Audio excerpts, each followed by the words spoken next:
أعوذ بالله من الشيطان الرجيم.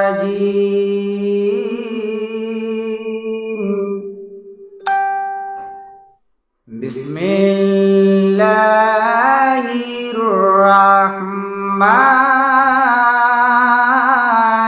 الرحيم.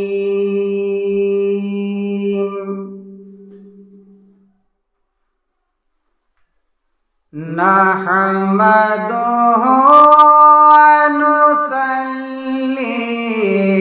على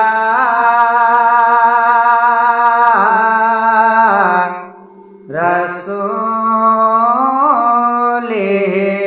الكريم. أما بعد، بسم الله الرحمن الرحيم.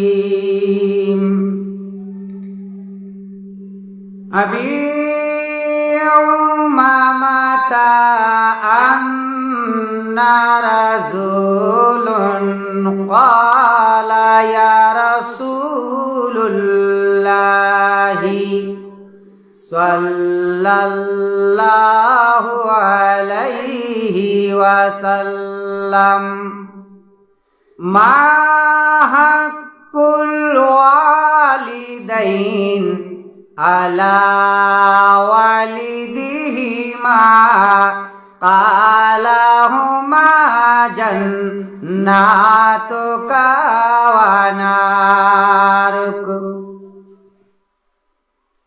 বাবারা, ভাই জানেরা, আবি উমামাতা হাদিস শরীফের মধ্যে বর্ণনা দিয়েছেন, রাসূলুল্লাহ সাল্লাল্লাহু আলাইহি সাল্লামের কাছে গেলেন আল্লাহর নবী, দয়ার নবী, মায়ার নবী, ডেকে ডেকে বলছেন, ও আল্লাহর বন্ধু, আমার উপরে আমার মা বাবার কি পরিমাণের হক রহিয়াছে। বাবারা, ভাইজানেরা, দয়ার নবী, মায়ার নবী ডেকে ডেকে বলছেন, এ আবু মামা, হুমা জান্নাতুকা, তাহারাই তোমার জন্য বেহেশত, আবার তাহারাই তোমার জন্য দোজখ।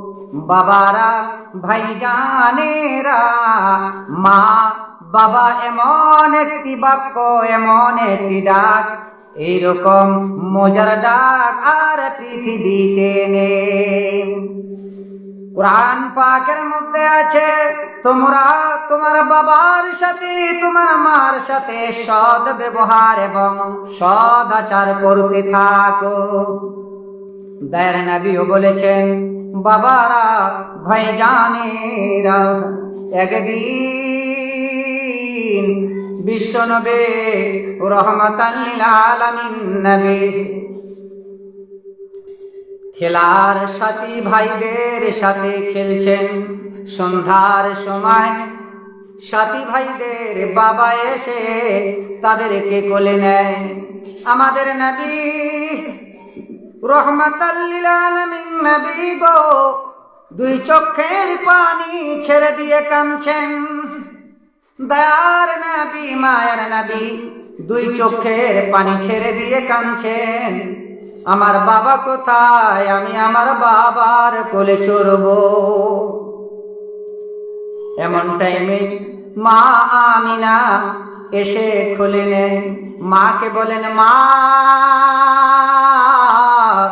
আমার বাবা কোথায়? আমি আমার বাবার কোলে চড়ব। এ কথা আমাদের নবীর মুখে শুনে মায়া বিনা দুই চোখের পানি ছেড়ে দিয়ে কাঁদছে। বাড়িতে গেলেন, বাড়িতে আব্দুল মুত্তালিব বললেন, আমিনা তুমি কিসের জন্য কান্নাকাটি করো? আমার নাতিও কাঁদছে, তুমিও কান্না করছো গো আমিনা, বলো না। মা আমিনা বলতে লাগলেন, শ্বশুর মশাই, আমার সন্তান তার বাবার কোলে চড়বে। আমাদের নবী রহমাতাল লিল আলামিন নবী পাকের দাদু বলতে লাগলেন, আমিনা রে, আমার নাতিকে তার বাবার কবরটা যদি জিয়ারত করে আনতে পারো, আমার মন বলে রে, আমার নাতির কলিজা ঠান্ডা হয়ে যাবে। বাবারা, ভাই জানেরা, আব্দুল মুত্তালিব দয়ার নবী মায়ার নবীকে সাজিয়ে দিলেন, আয়মনকে সাথে দিলেন। আমিনা যাও যাও রে যাও, আমার নাতিকে তার বাবার কবরটা জিয়ারত করে আনো। আমার মন বলে আমার নাতির কলিজা ঠান্ডা হয়ে যাবে। বাবারা, ভাইজানেরা, এইভাবে আয়মনকে সাজিয়ে দিলেন। যাইতে যাইতে যাইতে যাইতে কাছাকাছি চলে গেলেন, সিরিয়ায় গেলেন। আমাদের নবী মার কোলে বসা মাকে বলতে লাগলেন, মা আমার বাবা কোথায়? মা আমিনা বলতে লাগলেন, বাবা মুহাম্মাদুর রাসূলুল্লাহ সাল্লাল্লাহু আলাইহি সাল্লাম, ওই যে দেখা যায় কবরটা, সেখানে খাজা আবদুল্লাহ ঘুমিয়ে আছে। আমাদের নবী দরদি নবী, মায়ার নবী গো, মাকে বলতে লাগলেন, মা আমাকে কোল থেকে নামিয়ে দাও না। মা আমিনা যখন আমাদের নবী কে কোল থেকে নামিয়ে দিলেন, আমাদের নবী দয়ার নবী মায়ার নবী দৌড় গতিতে দিয়ে বাবার কবরটা এইভাবে জড়িয়ে ধরলেন। আমাদের নবী দুই চোখের পানি ছেড়ে দিয়ে কাঁদতে আছেন। কবরকে জড়িয়ে ধরে বলতে থাকেন, বাবা তোমার কি মায়া লাগে না? তোমার কি মায়া নেই? ও বাবা উঠো উঠো, আমি তোমার কোলে চড়বো গো বাবা। তোমাকে মায়া লাগে না গো বাবা? তোমার কি মায়া নেই? বাবু তুমি ওঠো ওঠো, আমি তোমার কোলে চড়বো। আল্লাহ দেখে দেখে বলছে, বন্ধু রে, বন্ধু বাবার কবর জড়িয়ে ধরে কাঁদতে আছো, আমি আল্লাহ দেখেছি রে বন্ধু। যেহেতু আমার খেলা খেলে নিয়েছি, কবর থেকে আব্দুল্লাহ আর উঠতে পারবে না। মা আমিনা দূর থেকে দেখতে আছেন দয়ার নবী কবরকে ধরে জড়িয়ে যখন কান্নাকাটি করছে, কবরের মাটি থরথর করে কাঁপতে আছে। আল্লাহ বলতে লাগলেন, বন্ধুরে আমি দেখেছি তুমি তোমার বাবার কবর জড়িয়ে ধরে কাঁদতে আছো, আর উঠতে পারবে না।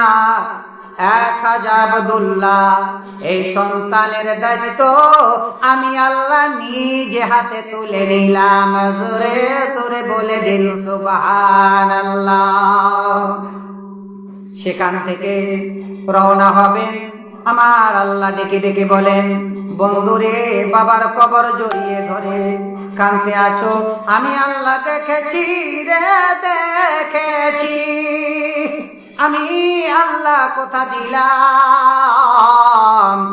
তোমার উম্মত তোমার চোখের পানি আমি প্যাকেট করে রেখে দিলাম, তোমার চোখের পানি স্মৃতি করে রেখে দিলাম।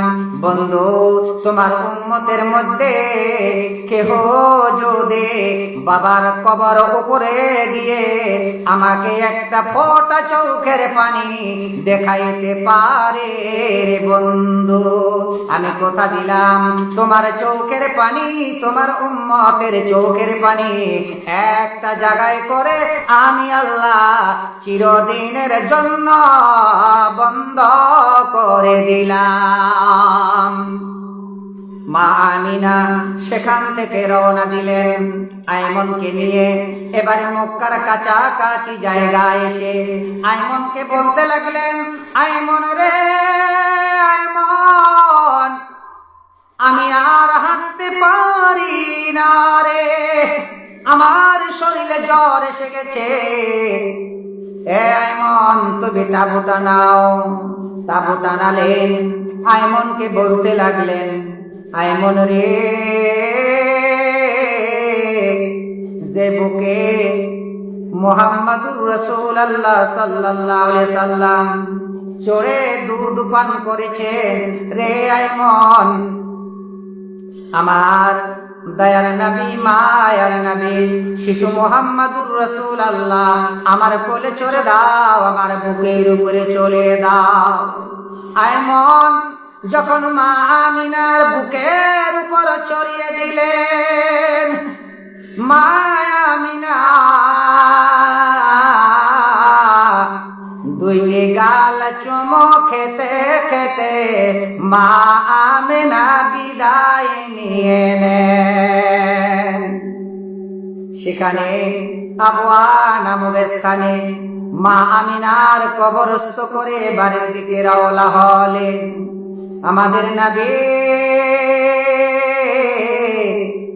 যায় যায় যায় যায় আর পিছনের দিকে তাকিয়ে দেখে, মা মা মা গো মা, তোমাকে আবওয়া নামক স্থানে কবরস্থ করলাম। মা গো মা গো মা। আমাদের নবী রাস্তা দিয়ে যায় যায় আর পিছনের দিকে তাকিয়ে দেখে, সেটাকে দেখে দেখে আল্লাহ বলেন, বন্ধু তুমি যাও যাও যাও আর পিছনের দিকে তাকিয়ে দেখো, তোমার মার কবরটাকে দেখো। আমি কথা দিলাম এইভাবে যারা মার কবরের উপরে গিয়ে আমাকে একটা ফোঁটা চোখের পানি দেখাইতে পারে রে বন্ধু, আমি কথা দিলাম তোমার চোখের পানি, তোমার উম্মতের চোখের পানি একটা জায়গায় করে আমি আল্লাহ চিরদিনের জন্য তার বাবার মার কবরের আযাব আমি আল্লাহ মাফ করে দিলাম। জোরে বলে দিন একবার সুবহানাল্লাহ। এই কারণে আমি গজলে বলি, সপে যাহার প্রণয় করে কবি যাহার গাহিল গান, যার প্রেমে মগন নিখিল, সাদ ভূমি আর সাদ আসমান, খোদ খোদা যার গাহেন দরুদ আর গাহেন মালায়েকা, সে নূরের রবে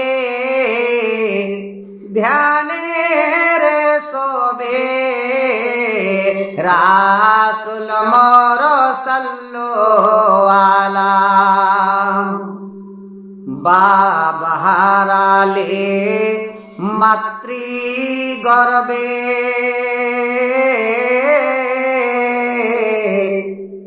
মা হারালে শৈশবে, বাবা হারালে মাতৃ গর্বে,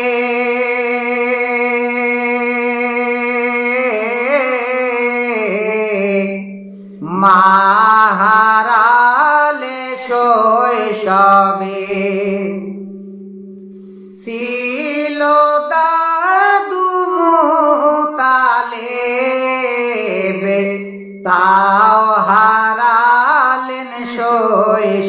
হবে। স্নেহের নীর সব ছাড়িলে তুমি এ ধরার ধুলি খেলা। তুমি যে আশিক, তুমি যে মাশুক, দরুদ মোর সাল্লু আলা। কোপার মসজিদে শের কাটালেন হযরত আলী যার প্রেমে। ইমাম হাসান কুরবান হইলেন কারবালার রণভূমে। জহর পান করিলেন হাসান, জান দিল মা ফাতেমা। শহীদানে ইশকে লয় পর দরুদে বেলা। শহীদানে ইশকে লয় পর দরুদে বেলা। সোপি যাহার প্রণয় করে, কবি যাহার গাইল গান। যার প্রেমে মগন নিখিল সাদ ভূমি আর সাদ আসমান। বাবারা, ভাইজানেরা, আমাদের নবী যেভাবে দেখিয়ে দিয়ে গেলেন, তাহলে বাবা আমার কবরে যাওয়ার দরকার আছে কিনা জানতে চাই। বাবারা, ভাইজানেরা, বাবার কবরের উপরে গিয়ে আল্লাহকে একটা ফোঁটা চোখের পানি যদি দেখাইতে পারেন, বন্ধুরা, আমার আল্লাহ বলেছেন আমার উম্মত তার বাবার কবরের উপর গিয়ে আমাকে একটা ফোঁটা চোখের পানি যখন দেখাবে, আমি আল্লাহ তার বাবার কবরের আযাবকে মাফ করে দিলাম। জোরে জোরে বলেন সুবহানাল্লাহ।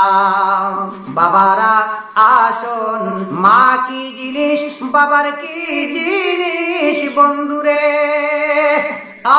ভাইজানেরা, নবী পাক হাদিস শরীফের মধ্যে বর্ণনা দিয়েছেন, হুমা জান্নাতুকা হুমা নারুকা, তাহারাই তোমাদের জন্য যে বেহেশত, আর তাহারাই তোমাদের জন্য দুজক। বাবারা, একটা সন্তানের জন্য মা কত কষ্ট করে। বর্তমান যুগে, বর্তমান জামানায় মা বাবার দাম নেই, দাম নেই গো। যে মা পেটে নিয়ে কত কষ্ট করে, বাবারা, ভাইজানেরা, মা যদি আমাদের দায়িত্ব না নিতেন থাকতে পারতেন, কিন্তু তারপরও সন্তানের দায়িত্ব নিলেন। মা দেখবেন, মার পেটে যখন আমাদের বয়স 3 মাস 4 মাস, মা খাইতে পারে না, শুধু বমি আর বমি, বমি আর বমি, খাইতে পারে না, ঘুমাইতে পারে না, ঘুম হয় না। এভাবে যখন আমাদের বয়স মার পেটে 8 মাস 7 মাস হয়ে যায়, দেখবেন মা পেট ভরে খানা খাইতে পারে না। মা বাবারা, ভাইজানেরা, এ মা বাবার জন্য রাসূল বলেছেন, সাহাবায়ে কেরামরা রে, তোমাদের মা তোমাদের বাবা যদি বেঁচে থাকে রে, তোমরা মনে করবে আল্লাহর জান্নাতে দুইটি দরওয়াজা তোমাদের জন্য খোলা রহিয়াছে। বাবারা, ভাইজানেরা, আসুন, আমাদের বয়স যখন মায়ের পেটে 8 মাস, মা খাইতে পারে না, ঘুমাইতে পারে না, দেখা যায় মা ডান করতে শুইলে পরে আমরা বাম করতে ধাক্কা মারতাম, মা আবার বাম করতে শুয়ে থাকলে গো আমরা ডান করতে ধাক্কা মারতাম। মা ব্যথায় অস্থির হয়ে স্বামীকে বলে না, দুনিয়ার কোনো মানুষকে বলে না, গভীর রাতে উঠে আল্লাহকে বলতে থাকে, আমার আল্লাহ, এই সন্তানের মুখ আমি আর কবে দেখব রে আল্লাহ। আল্লাহ বলে, বান্দিরে একটু ধৈর্য ধরো, সময় হলে তোমার সন্তানের মুখ তুমি দেখবে। যখন আমরা দুনিয়াতে আসব বাবারা, ভাইজানেরা, মা সন্তানের জন্য কত কষ্ট করে দেখুন। বাবারা, ভাইজানেরা, আমরা যখন দুনিয়াতে আসব, আসার আগে আল্লাহ ডেকে ডেকে বলেন, ফারিস্তা, এ ফারিস্তা, যা রে যা, জলদি করে যা, যা রে যা, যা জলদি করে যা, বাচ্চাটার মাথাটা উপরের দিকে আছে, তুমি নিজ পাশটায় করে দিয়ে আসো। ফারিস্তা যখন মাথা নিজ পাশটায় করে দেয়, আমাদের পা মুবারক মার কলিজা পর্যন্ত থেকে যায়। যখন দুনিয়াতে আসব, মার কলিজায় ঠাস ঠাস করে লাথি মেরে তারপর দুনিয়াতে আমরা আসি। মা অজ্ঞান অবস্থায় প্রসব ঘরের মধ্যে পড়ে আছেন। আল্লাহ এদিকে বলে, ফারিস্তারা রে, জলদি করে যা, জলদি করে যা, বাচ্চাটাকে কান্দিয়ে দে। এ কান্দনের আওয়াজ যখন মার কানে লাগবে, বলুন কার কানে লাগবে? মার কানে লাগবে, মার জ্ঞানটা ফিরে আসবে। বাচ্চাকে যখন ফেরেশতা এসে কান্দিয়ে দেয়, এ কান্দনের আওয়াজ যখন মার কানে লাগে, ওয়া ওয়া করে যখন বাচ্চা কান্নাকাটি করে মার জ্ঞান ফিরে আসে, মা দরদে তার জনি দিয়ে বালতিকা বালতি রক্ত বের হয়ে যায়, থর থর করে কাঁপতে আছে, রক্ত মাখা শরীর নিয়ে বলতে আছে, তোমরা কারা গো, তোমরা কারা ঘরের ভিতরে, কারা গো তোমরা ঘরের ভিতরে, আমার সন্তান আমার কোলে দাও, আমার কোলে দাও। আমি মা 10 মাস 10 দিনের জ্বালা ভুলে যাব। বাবারা, ভাইজানেরা, এ মা বাবাকে আঘাত দিয়ে 5 ওয়াক্ত নামাজ কেন 10 ওয়াক্ত নামাজ পড়তে পড়তে কপাল ঝুলে কালো ফেলিয়ে দেন।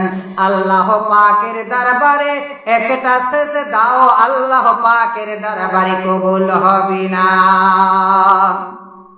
বাবারা, ভাইজানেরা, মা একটা সন্তানকে লালন পালন করতে গিয়ে মার কত দাম। বাবারা, বর্তমান যুগে ছেলেরা দাম দিতে চায় না। মার কত দাম। সারাদিনের মধ্যে একটা বাচ্চা কয় কিলো দুধ খায়, এবারে ধরে নিন 1 কিলো দুধ সারাদিনের মধ্যে যদি পান করে, 2.5 মাস তুমি দুগ্ধ পান করেছো, কত দাম হবে হিসাব লাগাও। শুধু তাই নয়, মা তোমার শরীরকে তেল মালিশ করে দিয়েছে, তোমার হাড়গুলি মজবুত করে দিয়েছে, শক্ত করে দিয়েছেন। শুধু তাই নয়, মা তোমার ধোপার কাজ করেছিল, তোমার কাপড় ধুয়ে ধুয়ে দিত। শুধু তাই নয় রে বাবারা, শুধু তাই নয়, মা তোমার মেথুরির দায়িত্বটা পর্যন্ত নিয়েছে। তোমার পায়খানা পেশাব পরিষ্কার মা করেছে রে বাবারা। এ মাকে আঘাত দিয়ে, এ মা বাবাকে আঘাত দিয়ে যদি নামাজ পড়েন, এ নামাজ আল্লাহ পাকের দরবারে কবুল হবে না। এই কারণে মাঝে মাঝে আমি বলি গজলের মধ্যে, জগতের শ্রেষ্ঠ আসন যারে সে হয় মা জননী। কথা বলুন ঠিক কিনা? জগতের শ্রেষ্ঠ আসন যারে সে হয় মা জননী। দিও না কষ্ট আঘাত তারে, ফেল না চোখের পানি। জগতের শ্রেষ্ঠ আসন যারে সে হয় মা জননী। মায়ে মনে দয়ার সাগর, যাহার নাই যে তুলনা। মায়া কত তাহার ভিতর, ছেলের তোরে দেখো না। কথা বলুন ঠিক কিনা? দেখবেন আমাদেরকে মা কোলে নিয়ে খাইতে বসে, মা খাচ্ছে, এমন সময় আমরা পায়খানা করে দিয়েছি। বাড়ির আরো সদস্য বসেছে খাওয়ার জন্য, কিন্তু ছোট বাচ্চার পায়খানা দুর্গন্ধ হয়, হয় কিনা? হয়। দেখবেন বাড়ির সদস্যগুলি ওই পায়খানার গন্ধে উঠে চলে যায়, কিন্তু মা নড়ে না, নড়ে না, তোমাকে নিয়ে কোথাও যায় না রে বাবারা। মা বাচ্চার পায়খানা গন্ধ হতে পারে, কিন্তু তারপরও মা খাইতে আছেন, মা ঘৃণা করে না। বাবারা, এই দরদি মাকে কেউ আঘাত দিবে না।